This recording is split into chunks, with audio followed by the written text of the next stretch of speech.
안녕하세요. 민재무설계사무소 안성민 소장입니다.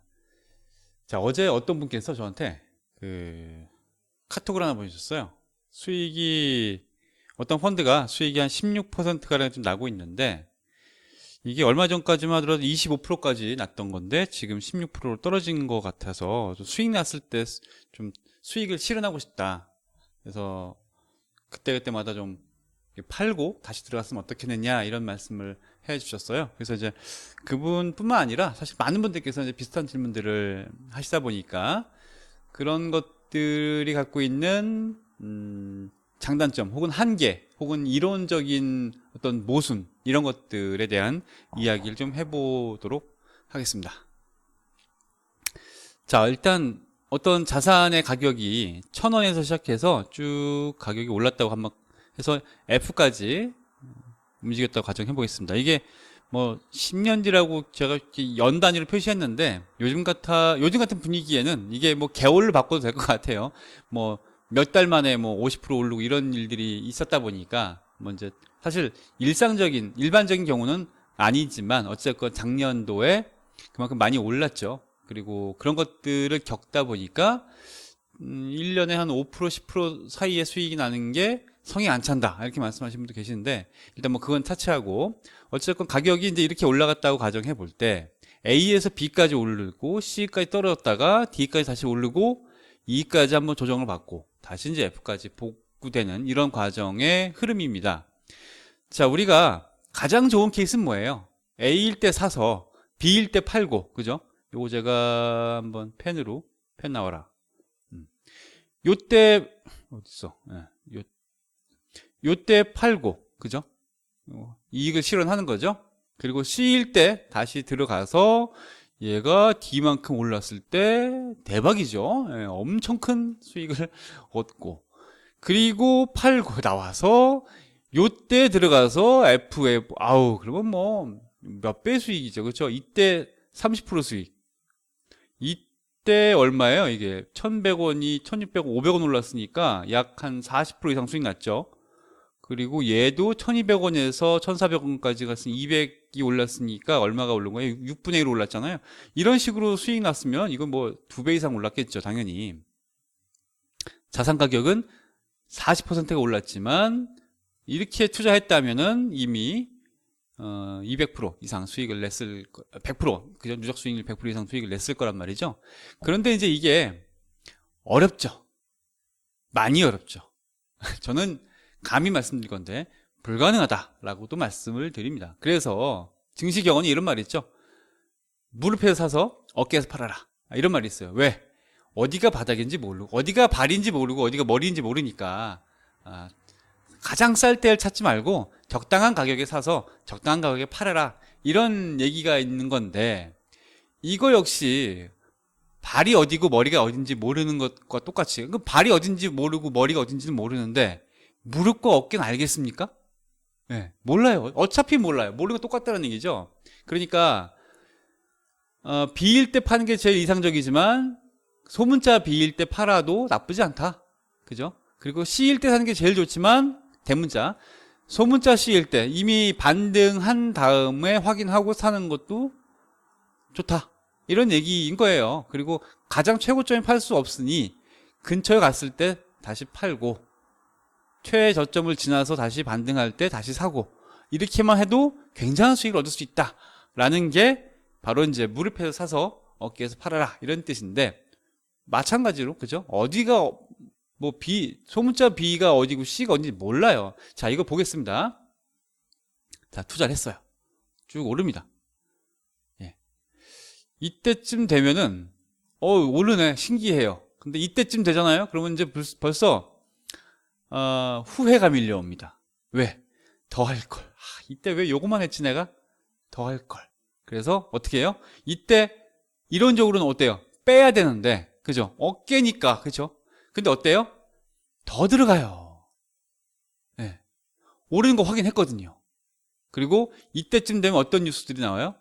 각종 그 호재에 관련된 뉴스들, 시장 상황이 어떻게 된다? 계속 이 분위기가 좀 더 갈 듯, 혹은 뭐 이제 조정이 있을 듯, 이런 뉴스가 사실 매일 나와요. 예, 좋은 뉴스, 나쁜 뉴스가 매일 나오는데, 결과적으로 좋았어요. 그러면은 왜 좋았는지 설명할 수 있는 뉴스들이 나와요. 그런데 오늘의 이 뉴스 가지고 오늘 오후에 장이 어떻게 마감될지를 설명하는 데이터는 없어요. 마감이 되고 나서 왜 올랐는지 왜 내렸는지를 설명할 수 있는 데이터들은 있어요.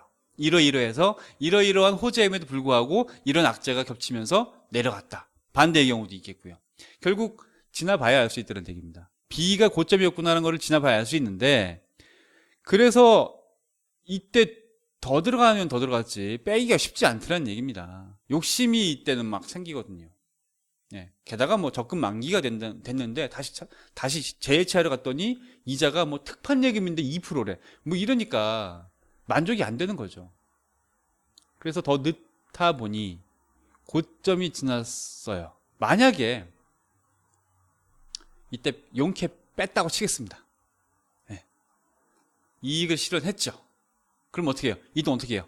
그러니까 실현해서 찾았어요. 그리고 이걸 어딘가에 썼어요. 뭐 집을 사거나 차를 사거나 뭐 어디 뭐 다른 재무 목표를 위해서 썼어요. 그러면 뭐 쓰고 없어진 거예요. 그런데 재투자를 하기 위해서 또 갖고 있는 거예요. 그러면은 이거 언제 또 들어가야 돼요. 그죠? 언제 들어갈까요? 자, 이때 들어간다. 이상적인 시점은 이때인데 현실은 이때일 것이다라는 게 증시의 격언이지만, 자, 실제는 어떠냐 보면요, 이때로 떨어집니다. 야, 팔길 잘했다. 우와, 정말 잘했다. 이때 뉴스가 어떻게 나와요? 끝모를 하락. 예, 본격적인 조정이 시작됐다. 투매 현상. 막 이런 뉴스들이 막 나옵니다. 예, 이때 못 팔았던 사람들은 막 난리가 나는 거죠. 이때 팔아도요, 어차피 이익인데. 그죠? 네. 근데, 야, 요때 팔걸. 요만큼 손실이네? 라고 생각을 한다는 거예요, 사람들이. 컵에 물이 이렇게 있으면, 이만큼 물이 있네가 아니라, 어떤 사람들은, 아유, 물이 이만큼 줄었네? 이렇게 본단 말이죠. 늘 그런 사람들, 그런 시장 상황은 발생하더란 얘기입니다. 그래서 이때 못 들어가요. 더 떨어질 것 같은 뉴스들이 나오니까 기다리자. 그래서 C가 지나갔어요. 그런데 C가 저점인지는 언제 알아요? 이때쯤 돼봐야 알 수 있죠. 이때쯤 되니까 어떤 뉴스들이 나와요? 본격적인 반등은 일러. 뭐 이런 뉴스들이 나온다는 얘기예요. 그러니까 잠깐 올랐다 떨어지는 사례들은 무수히 많거든요. 네, 그러니까 어때요? 못 들어가요. 네, 이때 들어갈 수 있느냐? 못 들어간다니까 계속 보는 거예요. 타이밍. 한 번 더 떨어질 거야. 네, 그리고 실제로 이 그래프가 이렇게 나왔지만 이 직선도 사실은 무수히 많은 이런 그래프들이라는 거죠. 그러니까 요 구간마저도 견디기가 힘든 거예요. 그래서 그런데 순식간에 내가 매도했던 이 소문자 B 시점이 순식간에 지나가 버려요. 그러면 이제 이때는 어때요? 못 사요, 이제. 왜? 더 비싼 가격이 돼 버렸어요. 팔 때보다. 그러니까 이때 팔아서 이때 산다는 얘기는 뭐예요? 결과적으로 쌀 때 팔아서 비쌀 때 사는 셈이니까 이런 바보짓을 누가 해? 이러니까 B 시점 이하로 떨어질 때까지는 또 못 사요. 못 들어가는 거예요. 계속. 이게 계속 갖고 있는 거예요. 갖고 있다가 언제 들어가요? 야, 이건 진짜 본격적인 상승장이네. 이때 들어간다니까요. 이때 나와야 되는데 이때 들어가요. 실제로 그래요. 저도 자유로울 수 없고요. 모든 사람이 그렇다는 뜻은 아니고요. 대부분의 투자자들이 이런 심리에 취약합니다. 사람이니까요. 그래서 뒤에 나와야 되는데 오히려 뒤에 들어가더라. 이걸 더 이상 기다렸다가는 진짜 벼락거지 되겠어. 너무 오르네. 그리고 뉴스를 또 나오죠. 계속 아직 상승 여력 많아. 뭐 이런 거. 네. 최근의 상승 폭은 어려워. 그러나 아직도 여력이 있어. 이런 식의 기사들이 계속 나오면서 욕심을 또 불러일으킵니다. 그래서 이게 고점일 때 들어가게 만들더라는 얘기예요. 이때 나오는 게 아니고. 네. 그러는데 올라가요. 야, 잘 됐다. 올라가요. 내려오죠, 다시. 그러니까 오르고 내리고는 늘 반복하니까요. 언제냐? 아무도 모른다는 얘기예요. 그래서 이게 이론적으로 A일 때 사서 B일 때 팔고 혹은 안전자산을 옮겨놓고 소문자 C일 때 다시 위험자산 들어가고 빼고 넣고, 이거는 둘 중에 하나입니다. 투자를 정말로 학교에서 책으로 배웠든가 공부했든가 아니면은 신이든가 갓. 예. 둘 중에 하나예요. 신이든가 책으로만 공부했든가. 예. 현실 세계에서는 매우 어렵습니다. 타이밍 잡기가. 그래서 타이밍 잡는 시간을, 이게 왜 비용이고 낭비인지 실제 사례를 보여드릴게요. 자, 이거는 실제로 이제 1998년 1월 2일부터 2017년 12월 29일까지 20년 기간 동안 S&P 500 지수의 20년간의 움직임인데, 이때 투자를 시작해서 이때 20년간 투자를 마쳤을 때 이 기간 동안 S&P 500 지수는 아무것도, 이때 투자해놓고 그냥 20년간 자는 거예요. 수면제 먹고, 수면제 많이 먹으면 큰일 나지. 아무튼 잤어요. 잤더니 20년 뒤에 깨보니까 매년 7.2%씩 복리 수익으로 올랐어요. 아무것도 안 한 거죠. 그냥 주구장창 갖고 있었어요. 아니면 아이디 비번을 까먹었어. 예. 그래서 계속 못 찾겠어. 로그인이 안 돼. 예. 그래서 놔뒀더니 이만큼 오른 거죠. 그런데 사고팔골 반복하다가 언제가 오를지 아무도 모르잖아요. 오늘 오를까요? 지금 11시 이제 25분인데 오늘 오르고 있나 모르겠네. 오늘 새벽에 마감한 나스닥도 사상 최고치였어요. 네. 오늘은 어떨까요? 아무도 몰라요. 그죠? 그래서 샀다 팔았다 반복하다가 20년 중에 어떨 때는 뭐 하루에 뭐 2%씩 3%씩 오를 때가 있잖아요. 급등할 때가 있죠. 그게 이제 시장에선 아주 급등하는 거죠. 뭐 주식이야 뭐 20% 30% 오를 수도 있지만 지수가 오르는 거는 2% 3% 오르면 꽤 많이 오른 거죠. 그걸 깜빡 놓쳤어요.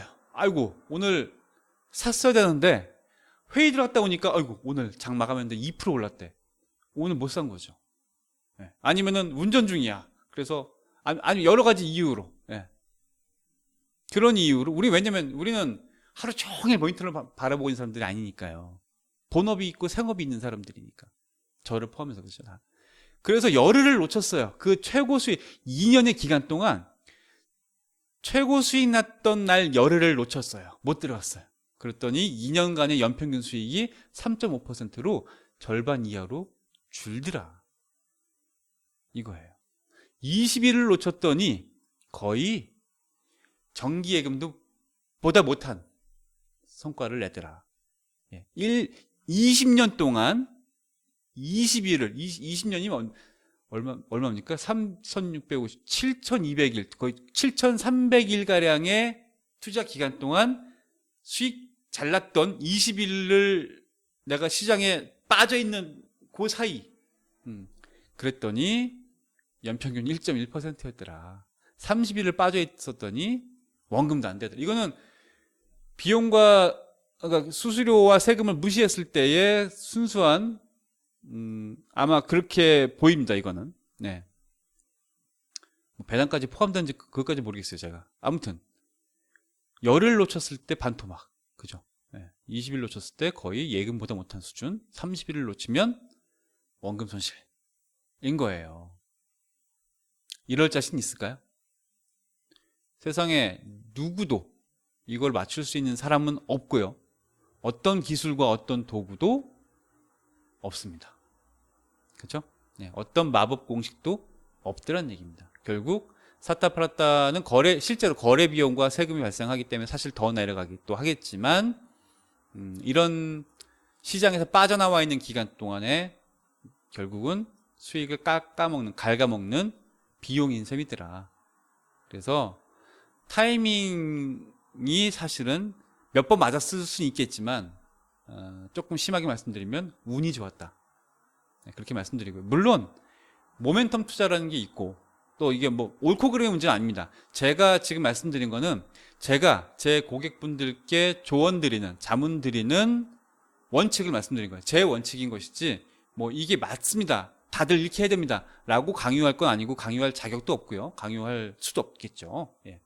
다만 제 고객분들께 어차피 보내드리는 영상이기다 하니까 그런 분들께 저는 이러이러한 원칙으로 이러이러한 기준으로 조언을 드립니다 라는 것들을 설명드리려고 하는 거예요. 어제 이제 이제 이익을 그때그때마다 실현하고 싶다라는 말씀을 하신 분이 계시길래, 그러니까 이익을 실현해서 갖고 있다가 어딘가에 쓰실 거 아니거든요. 예, 갖고 있다가 다시 쌀 때 들어가겠다는 건데, 그때를 맞출 수 있다는 전제하에 그게 가능한 전략이라는 거예요. 예, 불가능하다. 몇 번 맞출 수 있다. 하지만 그것은 운이다. 예, 그것이 혹시 내가 시장을 어떤 통찰하는 그런, 그러니까 시장을 바라보는 통찰력이 있고, 그죠? 그런 전문성과 분석력을 바탕으로 시장을 이길 수 있다라고 생각한다면 큰 오산일 수 있겠다라는 게 저의 생각입니다. 제 생각에 동의하지 않을 수도 있습니다. 실제로 코스피, 아까 이제 S&P 500을 말씀드린 거고, 이제 국내로 돌아왔을 때 코스피의 흐름을 보겠습니다. 2001년부터 2018년까지, 아이고, 이게 욕이 되네. 예, 18해 동안 코스피가 어떻게 움직였냐면요. 이게 무슨 뜻이냐면요. 빨간색 40%와, 살색이라고 쓰면 안 되죠. 살구색이죠, 이제, 지금은. 살구색 마이너스 26%가 무슨 뜻이냐면은, 이거예요. 얘는 40%란, 빨간색 40%란 뜻은 그해 1월 1일부터 12월 31일, 뭐, 종가는 이제 12월 30일, 29일 뭐 이때 마감하지만 아무튼 12월 31일 시점에 1년간의 총 수익이 40%는 뜻이에요. 그러니까 얘는 이때 시작해서 어떻게 움직였겠죠. 그래서 이때 40%의 수익을 냈더라. 이런 얘기고요. 얘는 살구색은 고점 대비 가장 크게 빠졌을 때예요. 고점 대비 가장 크게 고점이 여기죠. 크게 빠졌을 때 여기죠. 여기 폭이 마이너스 26까지 갔더라. 그렇죠? 이런 얘기예요. 뭐 사실 이거는 40%까지 오른 거기 때문에 그림이 정확하진 않습니다만 이런 얘기예요. 그러니까 그 해에 수익을 냈어요. 57% 수익을 냈어요. 그렇지만 그 해에도 11%까지 손실을 보던 구간이 있었더라. 이거 이런 거죠. 이렇게 보자면은 57%니까 처음부터 끝까지는 57%가 됐는데 이게 이렇게 올라가지 않았단 얘기예요. 이를 얼마나 마음 편하겠어요. 안 갔단 얘기, 이렇게. 최대 11%의 손실이 있었단 얘기니까 예를 들면 이런 거죠. 만약에 끝에가 여기니까 이게 뭐 이렇게 움직였다고 해보겠습니다. 그러면 최고 시점이 여기고요. 그죠? 그리고 최저점을 여기로 봐야 되는구나. 그러면은 이걸 어떻게 봐야 되지? 이렇게 하다가 뭐 이렇게 올라갔다는 얘기겠죠? 그럼 뭐 여기와 여기 뭐 이렇게 이제 가장 큰 폭의 하락이 마이너스 11%까지 떨어진 적이 있더라. 아니 요거겠죠. 요거와 요거 중에 가장 그렇죠. 이거겠죠? 예. 이 하락률 중에 마이너스 11%까지 빠진 적이 있었더라. 예. 근데 실제로 18해 동안 코스피가 손실 났던 적은요. 이때 하나, 둘, 이때 언제? 서프라임 모기지론이죠? 둘, 그 이듬해 벌써 이만큼 수익 났잖아요. 그죠? 하나, 둘, 셋, 넷, 다섯. 그죠? 18번의 투자 구간 동안 5번은 손실 났고요. 13번은 수익을 냈어요. 근데 수익을 냈던 13번조차 어느 해도 손실이 한 번도 없었던 적이 없죠. 그죠? 항상 이런 하락장을 견딘 결과 수익을 맛볼 수 있었더라. 이런 얘기입니다. 그런데 과연 이 하락장을 피해갈 만큼 타이밍을 맞춰가면서 할 수 있었겠느냐. 대부분 많은 분들이 이 하락장에서 빠져나오고 손실을 확정되는 경우가 더 많았더라는 얘기입니다. 제가 책에도 썼던 것처럼 그 피터 린치의 마젤란 펀드, 그죠? 몇 년이에요? 제가 다시 19년, 그러니까 20 몇 년 동안 연평균 20몇 %의 수익. 한 해도 손실 났던 적이 없어요. 지금 이거는 18번 투자 구간 동안 5번의 손실 구간이 있었잖아요. 근데 피터 린치가 운영했던, 지금도 마젤란 펀드 운영되고 있어요. 펀드 매니저가 바뀌었지만, 피터 린치가 펀드 매니저일 때, 그 기간 동안 단 한 해도 손실 난 적이 없었어요. 그리고 몇 프로더라? 거의 뭐 이제 책을 다시 봐야 되는데 아무튼 어마어마한 연평균 19%가 20% 수익 냈으니까요. 연평균 19%.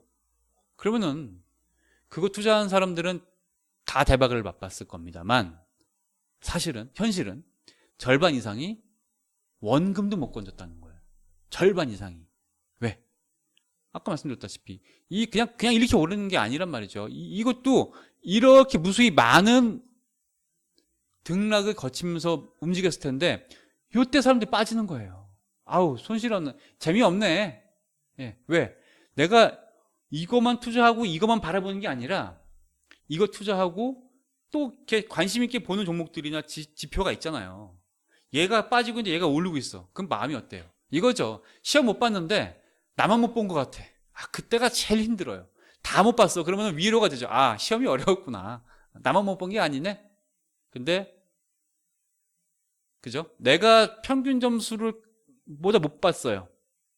그러면은 나만 못 본 것 같은 느낌이 드니까 견디기가 힘든 거예요. 멘탈이 가는 거예요. 그러니까 다른 종목들은 오르고 있는데 아니면 적어도 시장은 올랐는데 내가 들어간 종목은 빠졌더라. 못 견디더란 얘기예요. 네. 우리가 운전하는 것처럼 저 앞에 도로 상황을 알고 우리가 차로를 바꿀 수 있는 게 운전이지만 주식시장은 어때요? 온전히 완전히 뒷유리를 통해서 뒤에 상황, 운전 상황, 뒤에 도로 상황만 보고 차로 선정을 하는 것과 똑같은 상황인 거예요. 앞에 어떻게 될지는 가봐야 알아요. 그러니까 제가 이걸 조금 심하게 말씀드려서 그거로 얘기하죠. 동전 던지기로 얘기합니다. 이게 뭐 날고기는 전문가분들이 물론 많이 계시지만 그걸 폄하하고자 하는 뜻은 아니고요. 자, 10번 투자해서 7번 싸게 들어가 타이밍을 맞췄어요. 그럼 어때요? 괜찮은 거예요. 훌륭한 거예요. 그렇죠? 싸게 들어갈 확률이 70%라고 가정해 보겠습니다. 저점에 들어갈 확률. 그러니까 10번 중에 3번은 알고 보니까 지금 고점이었네. 이런 거고요. 7번 정도는 잘 들어갔네. 이거 쉽지 않은 거죠. 그런데 수익 내려면 싸게 들어간 것도 중요하지만 결과적으로 나올 때 비싸게 팔고 나올 수 있어야 되죠. 근데 이거는 각각 독립적으로 움직이죠. 그죠? 이거와 들어간 것과 나오는 게 어떤 인과관계가 없어요. 그러니까 나올 때도 70%의 승률로 내가 비싸게 팔고 나오더라. 그러면요, 이 두 번의 독립 시행을 만족시킬 수 있는 확률로 해서 49%의 확률로 수익을 실제로 볼 수 있는 확률은 절반밖에 안 되는 거예요. 감히 제가 동전 던지기로 말씀드리는 이유가 이런 건데 그만큼 쉽지 않다는 얘기예요. 그러니까 몇 번 성공했다. 죄송하지만 운이 좋았다. 시장이 좋았다. 그렇게 말씀드릴 수 있고요. 시장이 하락하면 그 재미는 끝난다. 그때만요. 그러면 시장이 하락했을 때는 어떻게 할 것이냐? 나올 것이냐? 나왔어요. 못 들어간다니까요. 더욱 신중해져요. 경험이 쌓일수록 들어가고 나가고가 더 신중해집니다. 단체 줄넘기를 하고 있어요. 언제가 제일 힘들어요? 이 줄넘기 안으로 들어가려고 할 때. 그때가 제일 힘들어요. 이미 들어갔어요. 그러면 펄짝펄짝 뛰면서 술래랑 가위바위보 하면 돼요. 들어갈 때가 제일 위험해요. 이러다가 걸리죠. 타이밍 잡기가 그렇게 어려운 거예요. 우리 일상에서도 마찬가지고. 그래서 제가 드릴 말씀의 핵심은 뭐냐면은 최대한 시장에 머물러 계셔라 라고 말씀드려요. 저는 작년 코로나 때 20% 30% 가량 폭락하지 않습니까? 전 세계 글로벌 지수가 코스피, 뭐 S&P 500, 나스닥 뭐 할 거 없이 다 폭락했어요. 그 당시 3월 언제까지 3월 중순까지 폭락했는데 제가 3월 총과 2월 말쯤인가에 제 유튜브 영상 그 날짜 보시면 나와 있어요. 아니 제 블로그에 나와 있어요. 그 블로그 포스팅 날짜 있어요.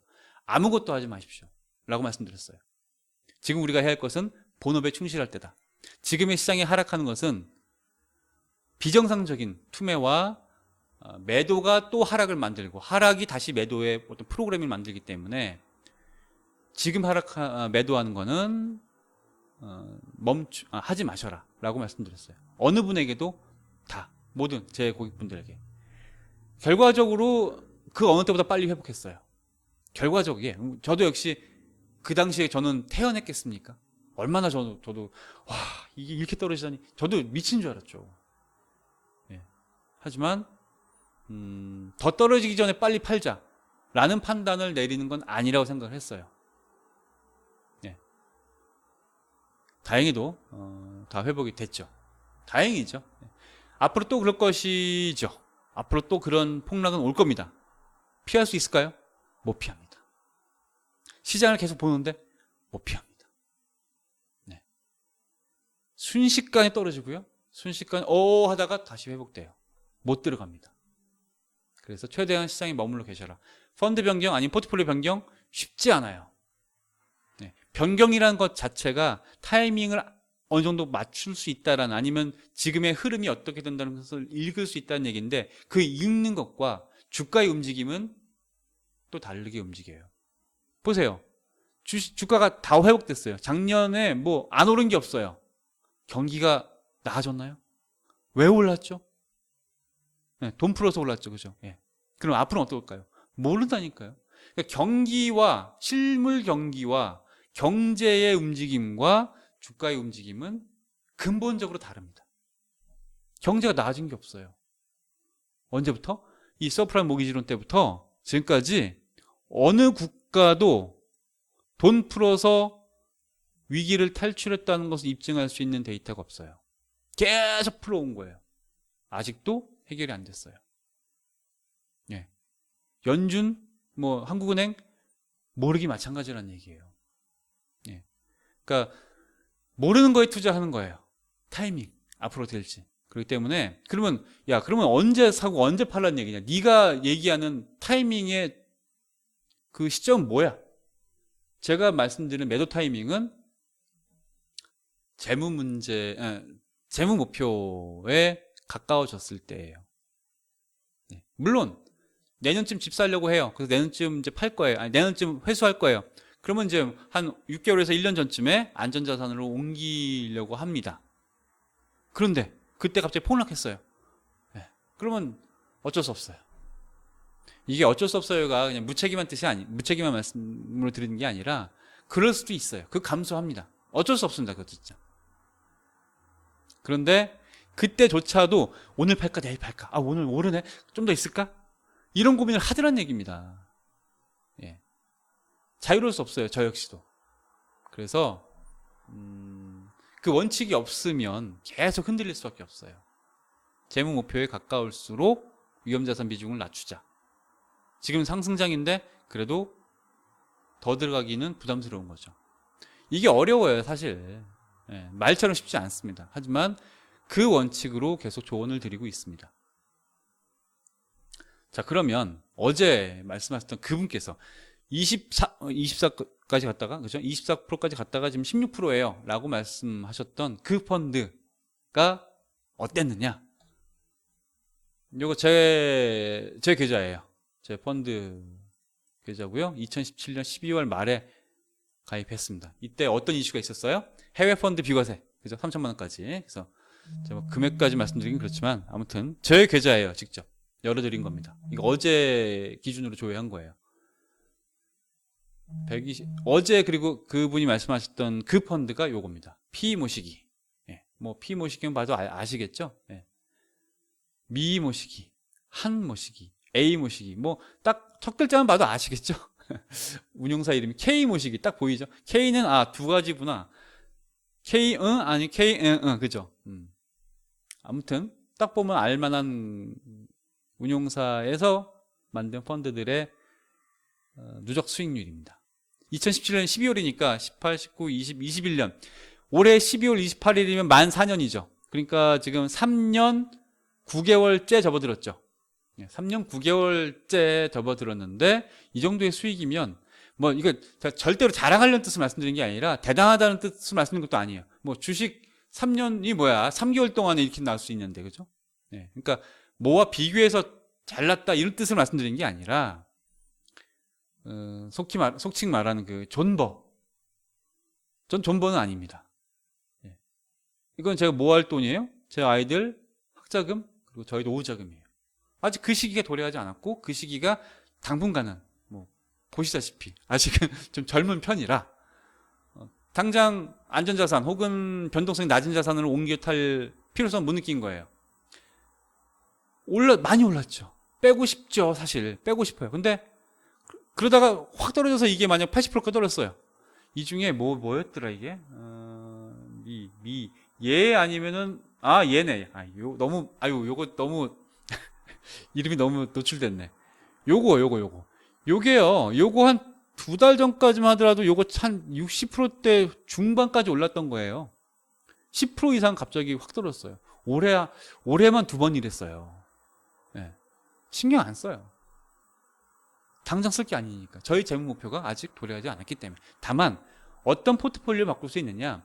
제가 요 시장을 바라보고 요걸 넣었는데 같은 시장에 투자하고 있는 요게 이제 A라는 펀드라고 볼 때 같은 시장에 투자하고 있는 B라는 펀드와 비교해 보니까 얘가 좀 더 나은 것 같아. 그럴 땐 바꿀 수 있습니다. 요걸 조금 어려운 말로 이제 전술적 자산 배분이라고 하는데 아니 뭐 그런 말 필요 없고.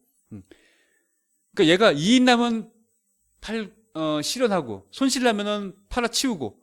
그러니까 이익과 손실이 펀드 변경 혹은 자산 배분 혹은 뭐 ETF가 됐건 주식이건 뭐 저는 개인적으로 직접 투자는 저는 아주 적게 하고 있으니까 제가 조언 드리는 분야는 직접 투자는 아니니까요. ETF나 펀드 같은 간접 투자 상품으로 조언을 드리고 있으니까 그 포트폴리오 변경은 수익 나면 수익 나면 좋은 포트폴리오, 손실 나면 나쁜 포트폴리오가 아니라 시장 상황에 얼마나 따라가고 있느냐.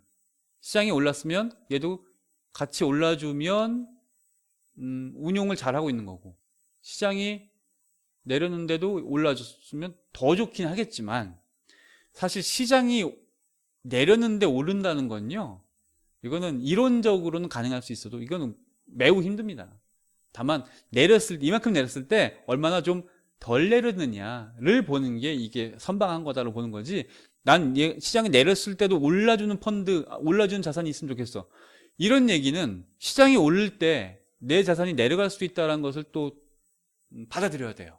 근데 우리는 안 그렇죠. 내려도 올랐으면 좋겠고 오르면 더 오르면 좋겠고 그렇죠? 모순일 수 있더란 얘기죠. 그러니까 이런 원칙으로 조언을 드리고 있어서 지금 수익 날 때 실현하고자 했다면 만약에 이 펀드예요. 그게 이 펀드를 실현했다면 제가 야금야금 빼먹었다면 이 수익을 못 받겠죠. 뭐 여기도 이런 것도 있지만 뭐 아무튼 얘도 뭐 4년 좀 안 됐는데 31%면 연평균 7, 8% 수익 났잖아요. 복리 수익으로. 그러면 만족스럽죠. 왜? 투자의 첫 번째 가장 제일 가장 기본적인 목적은요. 자산 증식 그 자체가 아니라 물가 상승을 이겨낼 수 있는 구매력 보존이에요. 지금 돈 1,000만 원, 지금 돈 1,000원이, 만 원이 5년 뒤, 10년 뒤, 20년 뒤에도 만 원의 구매력을 갖게 해주는 거. 지금 5,000원, 6,000원 갖고 짜장면 한 그릇을 먹을 수 있는데 23년, 25년 전에는 제가 철가방 들고 배달할 때는 그 짜장면이 2,500원이었어요. 근데 지금 2,500원 갖고 고봉민 김밥 한 줄도 못 사 먹어요. 화폐의 구매력이 떨어졌기 때문에. 자산 배분을 통한 투자, 원금 손실을 감수하더라도 투자를 하는 첫 번째 이유는 물가 상승을 따라가기 위한 목적입니다. 물가 상승을 예금 금리가 못 따라가기 때문에. 여기서 말하는 물가 상승은 뭐 통계청이 발표하는 그 물가랑은 좀 다른 겁니다. 우리가 체감하는 물가랑 다르죠. 뭐 그 얘기하자면 또 한두 끝도 없는데 어찌됐건 투자의 첫 번째 목적은 가장 협의의 목적은 구매력 보존. 두 번째 목표 생애 재무 목표 달성. 그 목표 달성하는 데 있어서 요구되는 수익률이 이 정도면은 저는 만족스럽습니다. 적어도 제 자산에 대해서는. 제 고객분들께서도 뭐 다 다르죠. 어떤 분들은 더 높은 수익을 원하시는 분들 계시죠. 그러면은 어때요? 더 높은 변동성을 감수해야 돼요. 변동성이 위험이니까요. 그죠? 얼마나 불확실하게 움직이느냐. 그죠? 예상했던 것과 얼마나 많이 벗어나 있느냐. 이게 이제 불확실성인데. 많은 분들이 채권이 뭔지도 몰라요. 주식도 몰라요. 근데 코인 들어갔어요. 이런 분들 간혹 계세요. 변동성으로 치면 어마어마한 차이, 코인이 좋다 나쁘다는 뜻이 아니라 적어도 변동성만 본다면. 나는 근데 예금밖에 해본 적이 없어. 과연 이런 분들이 그 손실 나고 있는 코인이 원금 되면은 어떻게 했어요? 나오겠죠. 아니면은 그 전에 포기하고 더 이상 못 기다려 이럴 거란 말이죠. 네. 그러니까 뭐 이건 코인을 예를 든 것이지 꼭 코인이 좋다 나쁘다 이런 뜻은 아닙니다. 뭐 전 개인적으로 코인과 관련된 포트폴리오는 짜드리고 있지는 않습니다만, 그러니까 이렇게 제가 드리려는 핵심은 그거예요. 그냥 우리가 본의 아니게 장기 투자하는 경우 손실 났으니까 회복될 때까지 본의 아니게 기다려야 돼. 손실을 확정짓기 싫으니까. 네. 그런 장기 투자 말고 재무 목표 달성을 위한 실질적인 장기 투자를 하자는 게 제 목표 조언의 핵심이고, 그렇게 하기 위해서는 수익 났다고 그때그때 실현하는 거, 타이밍으로 다시 빼고 들어가고 맞춘다는 게 매우 어렵다. 저는 불가능하다라고 감히 말씀드립니다. 그래서 가급적 잘 유지하시면서 배당금도 나오고, 배당금이 재투자되면서 또 복리 효과가 나오고, 뭐 이렇게 좌수로 계속 늘려가는 게 좋은 것이지, 뺐다가 다시 들어갔다 뺐다 들어갔다, 이익을 실현하면서 세금 떼이죠. 다시 들어갈 때 뭐 세금, 뭐 수수료, 보수 다, 그죠? 그러니까 그런 것들이 오히려 비용이더라. 그래서 저는 특별한 일 없으면 잘 유지하시면서 또 시장의 상승이 또 올 테니 기다리자. 즐거운 마음으로. 그리고 본업에 충실하자 라고 말씀을 드립니다. 뭐 제 설명에 동의하지 않으실 수 있으니까요. 그건 뭐 여러분들의 각자 판단에 맡기겠고요. 오늘은 이것을 마치겠습니다. 긴 시간 시청해 주셔서 고맙습니다.